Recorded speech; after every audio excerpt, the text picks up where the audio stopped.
Prime, podcast for curious mind.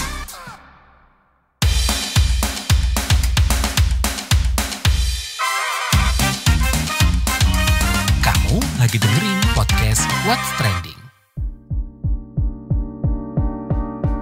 Halo semuanya, ketemu lagi di What's Trending, masih bareng saya Lea Baneza. Kali ini Lea mau ngebahas rupa-rupa insentif atasi dampak kenaikan PPN 12%. Bakal efektif. List barang dan jasanya kan udah keluar nih yang bakal kena kenaikan PPN. Udah ada yang sempat ngecek belum? Nah, Lea kasih tahu aja nih. Jadi barang-barang pokok seperti beras, daging, telur, gula, minyak, cabai, dan lain-lain tetap bebas PPN. Begitu juga jasa pendidikan dan medis dan barang jasa yang bersifat strategis seperti transportasi, listrik, air, dan lain sebagainya. Nah, yang bakal kena kenaikan PPN jadi 12% itu adalah jasa layanan pendidikan dan pelayanan kesehatan premium. Terus ada juga layanan streaming musik, film, atau sejenisnya. Duh, jadi mikir nih, lanjut langganan nggak ya? Nah, gak lupa juga nih barang-barang yang tergolong memiliki nilai tambah akan naik 1% PPN-nya. Gak berhenti di situ, ada juga tambahan item yang sebelumnya bebas PPN. Tapi nih di 2025 bakal kena. Misalnya daging wagyu, daging sapi Kobe yang harganya tuh bisa jutaan per kilogramnya. Kenapa sih kejadian juga nih si PPN naik 12%? Menurut Menteri Koordinator Bidang Perekonomian Erlangga Hartarto, penerimaan perpajakan sangat diperlukan untuk biaya berbagai program unggulan pemerintah Presiden Prabowo Subianto. Jadi ya akibatnya PPN ya harus naik. Hanya saja sebagai kompensasi, pemerintah ini mengeluarkan kebijakan insentif fiskal supaya kenaikan PPN tidak memberi dampak negatif ke masyarakat. Lea akan sebutin beberapa insentif yang katanya nih untuk melindungi daya beli masyarakat di 2025. Yaitu ada diskon listrik 50% di Januari sampai Februari 2025. Terus bagi-bagi beras 10 kilo per bulan kepada masyarakat tak mampu di 2 bulan pertama 2025. Ada juga perpanjangan masa berlaku insentif pengenaan pajak penghasilan PPH final 0,5%. Ini berlaku bagi UMKM dengan omset 500 juta rupiah sampai dengan 4,8 miliar rupiah per tahun. PPN ditanggung pemerintah DTP 1% khusus untuk minyak kita, tepung terigu dan gula industri. Dan ada beberapa lain insentif yang diberikan pemerintah. Kira-kira seberapa signifikan sih rupa-rupa insentif itu dan apa bisa mencegah potensi efek domino dari kenaikan PPN? Kita bahas setelah menyimak komen warga plus 62 berikut.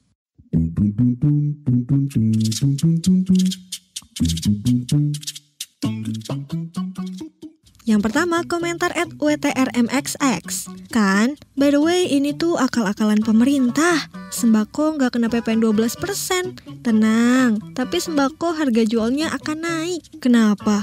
Ya karena baik bahan dan alat pendukung untuk dapetin sembakonya kena PPN itu. Dikira pengusaha mau nutupin budget PPN itu? Ya kagak lah. Lanjut @LileanXX. Kecuali sembako. Kemarin juga gitu, kocak. Lanjut @MRLindaXX. Kayaknya 80% sektor kena semua. @RahmatXX. Bukan kebijakan, tapi perampokan.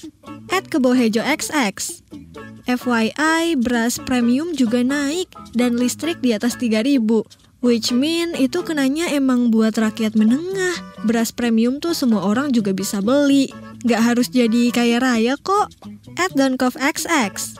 Ujung-ujungnya definisi premium itu yang entar akan dibuat abu-abu di PMK. Beras kalau bukan aking ya premium. Buah kalau nggak busuk premium. Minyak kalau bukan jelantah premium. Entar kena PPN 12% semua jadinya. Lihat aja ntar. @KinaraXX. Jangan cepat panik dengan kenaikan PPN. Selama pemerintah transparan dan menggunakannya untuk kepentingan rakyat, kita harus positif dulu. @HruXX. Dikadalin. Sembako PPN gak naik, tapi pupuk, pakan ternak, dan lain-lain tetap 12%. Emang gak ngaruh ke harga sembako? Diksi 1% ditanggung pemerintah ini juga aneh. Duit pemerintah kan dari rakyat juga. Permainan kata doang sih ini mah. Yang terakhir komentar @WHDAXX. Daya beli masyarakat apa gak tambah turun ini?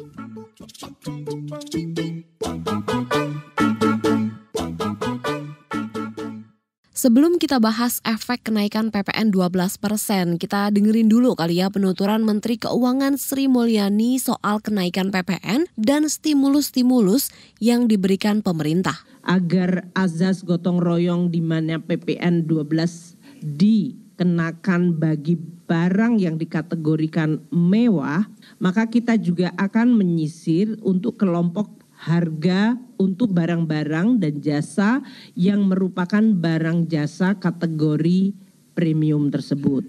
Seperti rumah sakit kelas VIP, pendidikan yang standar internasional yang berbayar mahal. Desain paket kebijakan ekonomi ini adalah mencoba untuk selengkap mungkin. Baik dari sisi demand side, karena banyak yang menyampaikan permintaan menurun meskipun tadi Pak Menko menyampaikan indikator dari konsumsi masih cukup bertahan baik. Namun juga ada beberapa data yang menggambarkan mungkin tekanan ekonomi dirasakan dan oleh karena itu pemerintah merespons.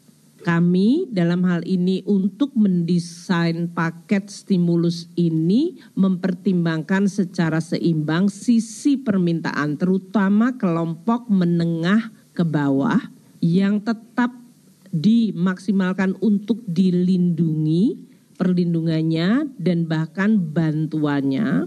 Dan di sisi lain juga stimulus ini untuk mendukung agar sektor-sektor produktif yaitu di bawah Kementerian Perindustrian, Perumahan, itu bisa meningkat kegiatannya. Karena ini penting untuk menjaga momentum pertumbuhan ekonomi, penciptaan kesempatan kerja, optimisme di dalam masyarakat. Maka paket stimulus ini dibuat sekomplit mungkin. Untuk rumah tangga ada bantuan pangan bagi kelompok yang paling membutuhkan. Nanti saya sebutkan untuk beberapa yang mendapatkan benefit. Ada PPN DTP untuk barang-barang yang dikonsumsi paling sering seperti tepung terigu, gula, terutama gula untuk masukan ke industri dan minyak goreng kita. Itu diproteksi PPN-nya tetap tidak mengalami kenaikan ke-12, 1%-nya ditanggung pemerintah. Dan juga rumah tangga ini akan menikmati diskon listrik 50%. Untuk pekerja ada paketnya juga.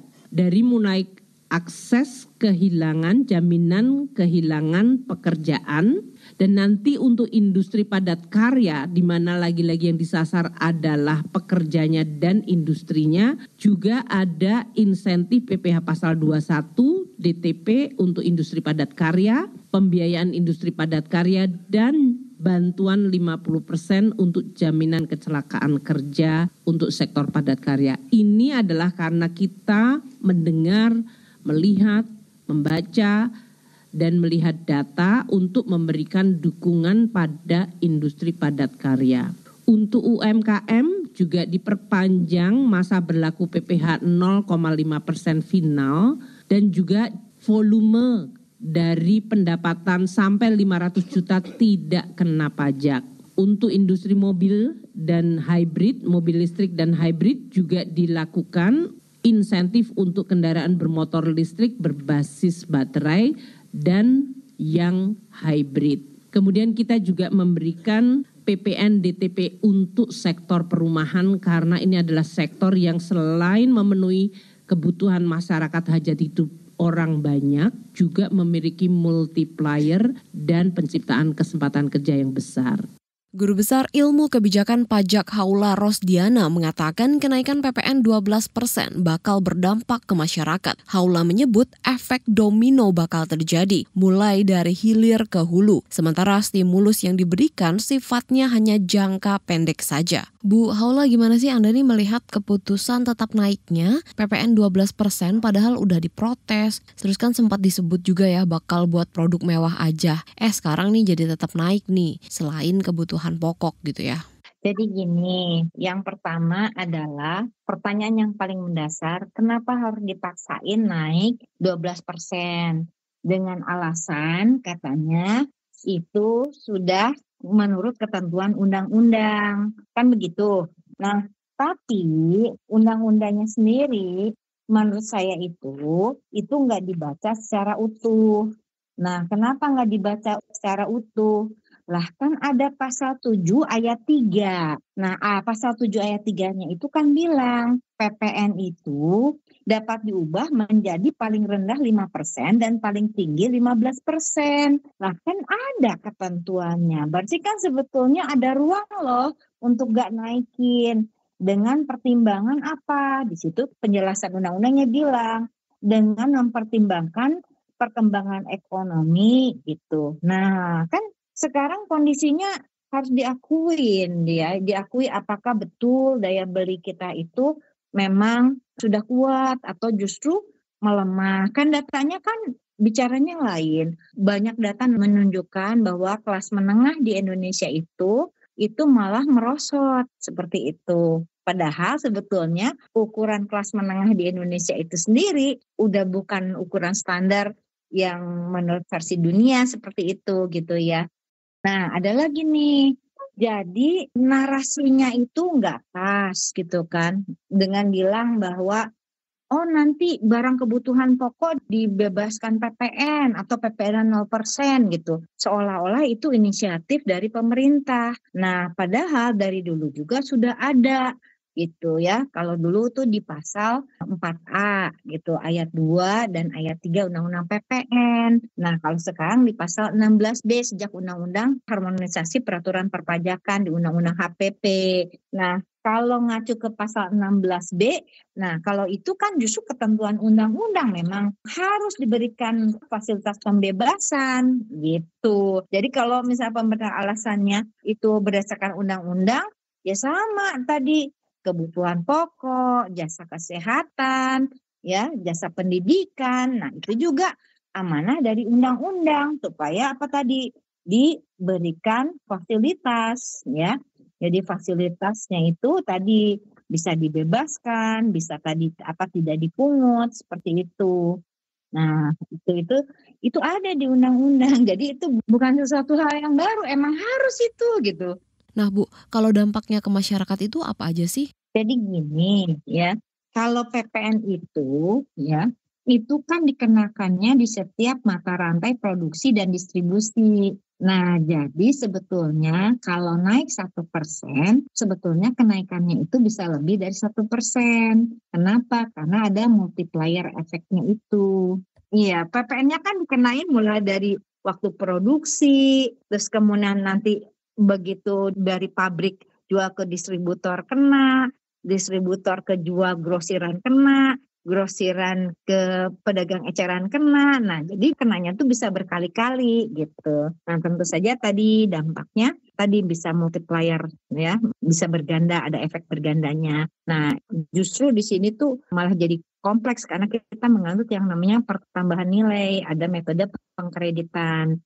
Kalau mungkin dari sisi konsumsi nih, atau mungkin pekerja, mungkin nggak sih Bu daya beli ini bakal jadi jatuh dan terjadi PHK gitu? Bisa. Sekarang gini, kalau harga naik gitu kan, berarti kalau orang nih, kalau penghasilannya cuma segitu-gitu aja, dia akan mengurangi konsumsi atau dia malah nggak bisa beli gitu kan. Nah, kalau orang itu ngurangin konsumsi atau nggak beli, berarti demand-nya kan turun. Permintaan turun. Nah, permintaan turun berarti penawaran juga akan ikut turun gitu. Nah, jadi sebetulnya kalau yang memang ngerti gitu tentang fiskal ekonomis, ekonomi perpajakan pasti tahu dampak tarif terhadap kesejahteraan. Nah, sekarang kalau produksinya turun, berarti kebutuhan tenaga kerjanya naik apa turun? Itu tadi. Nah, masalahnya efek dominonya nanti panjang. Kalau misalnya tadi ada layoff gitu ya, atau dirumahkan lah, atau ada pengurangan lah, apapun nama bentuknya, orang yang tadinya punya penghasilan, jadi nggak punya penghasilan kan? Nah, kalau nggak punya penghasilan, nah berarti kan dia nggak punya kemampuan membeli juga. Jadi itu apa ya, siklusnya tuh terus menerus gitu. Nah, ini yang sebetulnya harus diwaspadai. Makanya kayak Vietnam tuh milih malah nurunin tarif loh gitu. Jadi dari 10% jadi 8% gitu. Jadi kalau misalnya di situs pemerintahnya Vietnam itu disebutkan kenapa mereka memilih tadi untuk ini ya nurunin tarif gitu, itu diperpanjang tuh itu sampai nanti 2025 itu karena tadi supaya mendorong daya beli masyarakat gitu. Kan ada beberapa barang premium nih Bu, kayak beras, daging, salmon gitu ya, wagyu yang tadinya nggak kena PPN tuh sekarang kena. Nah itu gimana Anda melihatnya? Oh kalau itu sih nggak apa-apa. Kalau itu saya dari dulu justru saya mengatakan bahwa sekarang ini, maksudnya yang dulu ya ketentuan yang sebelumnya itu memang akhirnya meskipun karena tadi misalkan semua daging itu dibebaskan ya dari PPN, nah jadinya sebetulnya yang banyak menikmati itu sebenarnya orang kaya. Nah contohnya gini, coba lihat deh kalau kalau ke pasar itu kalau rakyat kecil itu yang lower income class yang penghasilannya pas-pasan makan daging itu jarang loh. Kalaupun mereka makan misalkan beli daging di pasar itu tau nggak daging tetelan? Iya tahu Bu, tetelan. Gitu dagingnya yang murah-murah. Sementara kalau yang orang kaya kan tadi wagyu, yang itulah ya tenderloin yang kayak gitu-gitu kan. Nah kalau itu saya setuju supaya tadi yang memang diberikan fasilitas itu adalah masyarakat menengah ke bawah.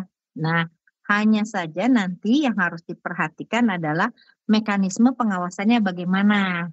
Nah kalau ngelihat untung rugi kenaikan PPN ini gimana sih Bu? Apakah semendesak itu ya dan buat membiayai program unggulan masyarakat akhirnya yang jadi terbebani gitu?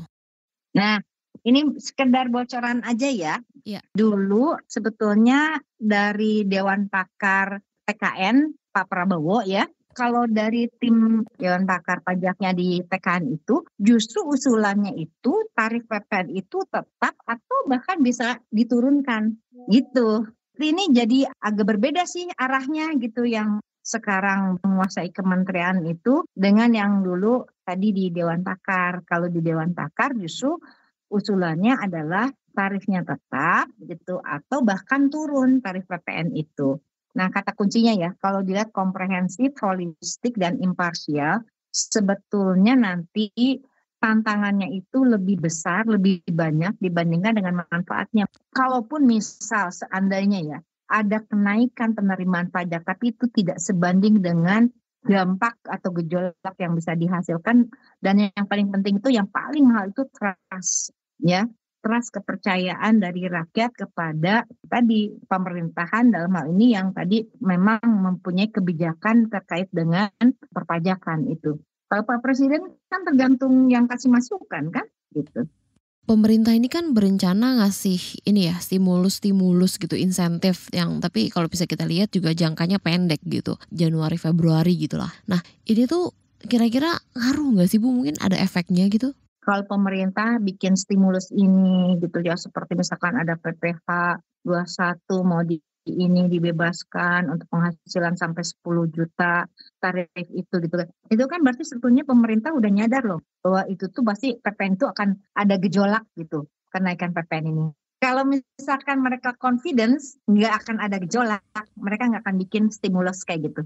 Iya, kalau Mbak yakin misalkan gini, saya mau naikin 12% gitu kan ya, gitu. Ya terus yakin bahwa ini akan meningkatkan penerimaan negara tanpa ada gejolak, nggak akan pusing-pusing bikin ada stimulus ini, stimulus itu gitu. Apalagi ada yang cuman kayak listrik tuh cuman 2 bulan gitu kan ya. Kalau udah 2 bulan gimana? Nah Bu, terkait dengan kenaikan PPN 12% ini kan sudah bisa dipastikan gitu ya masyarakat bakal terdampak gitu. Ada catatannya nggak sih terkait dengan pemberian stimulan di tengah kenaikan PPN ini? Mungkin ada rekomendasi? Pertama adalah sebetulnya ketika pemerintah itu ya mengeluarkan berbagai macam tadi stimulus, secara tidak langsung pemerintah itu menyadari bahwa ya kenaikan PPN itu pasti berdampak, menimbulkan dampak terhadap kesejahteraan ya, karena pakai teori ekonomi apapun udah ada kok teorinya bagaimana kenaikan tarif terhadap kesejahteraan, terhadap produktivitas dan seterusnya. Kalau saya berpendapat sih tadi, kenapa sih harus dipaksain 12% gitu? Kenapa tidak membaca utuh di pasal 7 ayat 3 bahwa sebetulnya bisa kok, nggak harus juga kok pemerintah itu tadi menaikkan tarif. Jadi nanti ini PR besarnya, karena tadi pemerintah tetap kekeh nih ya, pemerintah kan tetap kekeh pengen naikin tadi 12%. Maka PR terbesarnya nanti adalah berkaitan dengan satu ya, bagaimana ya memastikan bahwa stimulus yang diberikan itu adalah tadi tepat waktu, tepat isu, dan tepat sasaran. Terus yang kedua adalah apakah pemerintah itu punya database yang valid dan reliable, sehingga memang tadi tidak akan ada salah sasaran seperti itu. Terima kasih banyak Ibu Haula. Ya, sama-sama. Sekretaris Jenderal Asosiasi UMKM Indonesia Akumindo, Edi Misero mengatakan, beberapa insentif yang diberikan pemerintah sebetulnya sudah berjalan, tapi tidak menjamin daya beli masyarakat. Ujung-ujungnya UMKM yang mesti berusaha bertahan demi menafkahi keluarga, jadi mesti mengikat pinggang super kencang. Pak Edi, gimana sih Bapak ini melihat kenaikan PPN 12%? Yang pertama, kebijakan kenaikan PPN itu adalah domain pemerintah, ya. Jadi hak pemerintah dan sudah diundangkan sehingga mulai Januari 2025 berlakulah PPN menjadi 12%. Apa justifikasinya menambah menjadi 12%? Apa karena pemerintah kesulitan uang, ya, kekurangan uang, atau ada hal-hal lain? Bisa nggak pemerintah lebih terbuka kepada masyarakatnya? Bahwa kami naikkan 1% ini dalam rangka untuk memberikan bantuan stimulus kepada pelaku UMKM. Diberikan bantuan KUR, bantuan modal kerja yang lebih mudah, kan gitu. Atau dibangunkan A dan B. Jadi pemerintah harus transparan, harus bicara apa adanya sehingga rakyat juga bisa menerima. Kalau misalnya sudah dijelaskan apa sih alasannya menaikkan, saya kira pelaku UMKM dan masyarakat juga mau bertanggung jawab untuk kelancaran daripada operasional pemerintahannya. Dia kan mau negaranya juga baik, tapi harus dijelaskan apa alasannya. Nah gitu. Nah, kalau dampak pengaruh dari putusan ini tuh gimana nih ke UMKM? Bahwa kenaikan PPN itu berarti membuat rakyat bertambah dong belanjanya. Yang tadinya harganya dikenakan PPN 11% kan menjadi 12%. Pasti akan bertambah bebannya. Nah, beban masyarakat yang bertambah bisa saja menurunkan daya beli masyarakat. Yang tadinya bisa belanja, jangan dulu kenaikan PPN-nya kita dikenakan juga, kan gitu. Jadi kalau daya beli masyarakat menurun, omset daripada UMKM-nya pasti menurun. Jadi impact-nya itu. Permasalahannya adalah berterus teranglah supaya kalau justifikasinya jelas, kita semua mau memikul beban itu secara bersama. Yuk, negara kita dalam keadaan sulit, memerlukan bantuan daripada seluruh rakyat. Jadi 1% ini mari kita pikul bersama-sama. Rakyatnya mikul, UMKM-nya juga mikul, kan gitu. Bersama-sama kita bergotong royong karena kita tidak mau negara kita akan kolaps. Gitu. Jadi perlu kejelasan tentang kenaikan itu. Pak, sejauh ini dari UMKM sendiri udah ada belum sih Pak mungkin pemberitahuan gitu soal insentif apa aja yang bakal didapatkan di 2025 setelah kenaikan PPN 12%?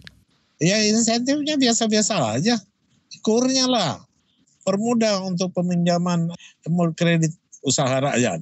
Kalau nggak dipermudah sama aja ya terus udah dinaikin 1%. Sulit juga dapat kreditnya terus ngapain? Untuk apa 1% itu?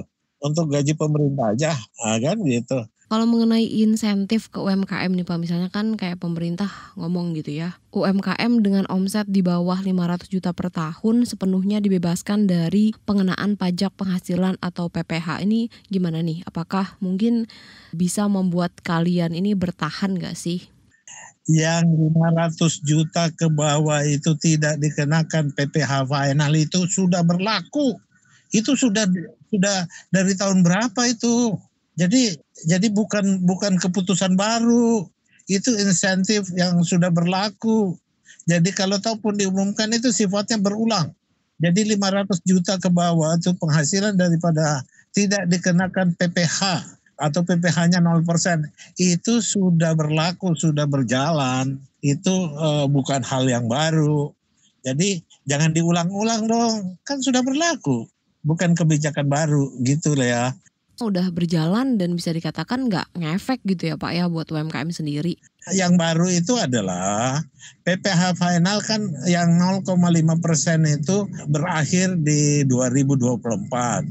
Alhamdulillah keputusan pemerintah menunda pemberlakuan 1% itu sampai 1 tahun. Jadi di 2025 masih 0,5% dan itu patut kita syukuri bersama.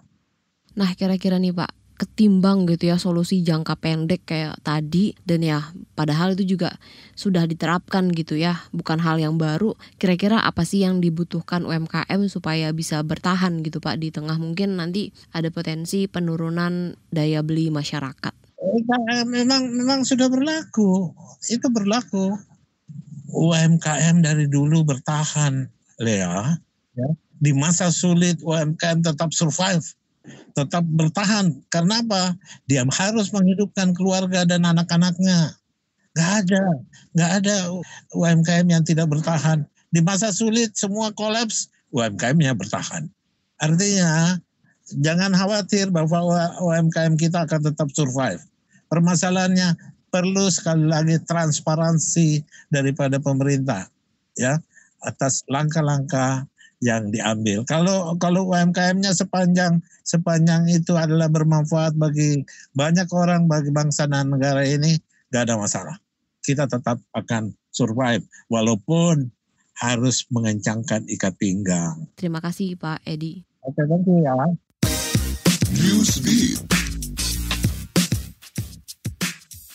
Usai digulingkan dan kabur dari negaranya, ex-presiden Suriah Bashar al-Assad menyatakan Hayat Tahrir al-Sham sebagai teroris. Melansir AFP, Assad mengklaim kekuasaan di Suriah jatuh kepada teroris yang tidak berguna. Sepanjang kepemimpinannya, Assad memang dikenal kerap melabeli orang-orang atau kelompok yang menentang pemerintahannya sebagai teroris. Selain itu, Assad membantah dirinya pergi dari Damaskus saat milisi Hayat Tahrir al-Sham menyerbu. Padahal kabarnya, Assad dan keluarganya kabur ke Rusia saat milisi menguasai Damaskus. Kala itu pergerakan HTS tergolong cepat dan tak terprediksi. Mereka mulai menyerang wilayah Suriah di akhir November dan di awal Desember mereka menyatakan telah menguasai kota besar Suriah dan akhirnya bisa menjatuhkan rezim al-Assad. Presiden terpilih Donald Trump mengungkap rencananya membangun cadangan strategis aset kripto. Rencana ini pun membuat harga Bitcoin meroket tinggi, yaitu tembus 1,7 miliar rupiah. Di posisi kedua, kripto Ethereum juga turut menguat menjadi 63,7 juta rupiah. Melansir Reuters, sentimen pasar juga positif terhadap pasar kripto, lantaran pasar optimis dengan kepemimpinan Trump di masa depan. Banyak investor juga menunggu koreksi harga. Sebelumnya, Trump menyatakan bakal jadi pemimpin global kripto. Trump ingin melakukan hal besar dengan kripto dan tak membiarkan negara-negara lain memimpin. Pemerintah Selandia Baru mengumumkan rencana melarang balapan anjing Greyhound. Kompetisi hewan ini memang dikritik banyak kalangan, lantaran beberapa peternak dituduh memperlakukan hewan-hewan dengan buruk atau menggunakan doping. Rencananya selama 20 bulan ke depan, pemerintah bakal menutup industri balap anjing. Pemerintah akan melakukan rehabilitasi dan memberi kesempatan pekerja di industri tersebut beralih pekerjaan. Alasan penutupan industri adalah banyaknya anjing-anjing yang terluka atau cedera selama kompetisi. Pemerintah Selandia Baru juga memperkenalkan aturan terkait perlindungan hewan yang isinya melarang pembunuhan anjing balap yang tidak diperlukan atau mendesak.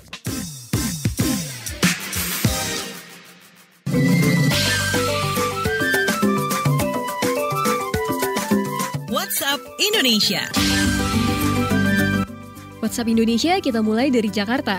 Otoritas Jasa Keuangan OJK mengumumkan pengubahan sebutan layanan peer-to-peer atau P2P lending legal. Mulanya disebut pinjaman online atau pinjol menjadi pinjaman daring, yaitu PINDAR.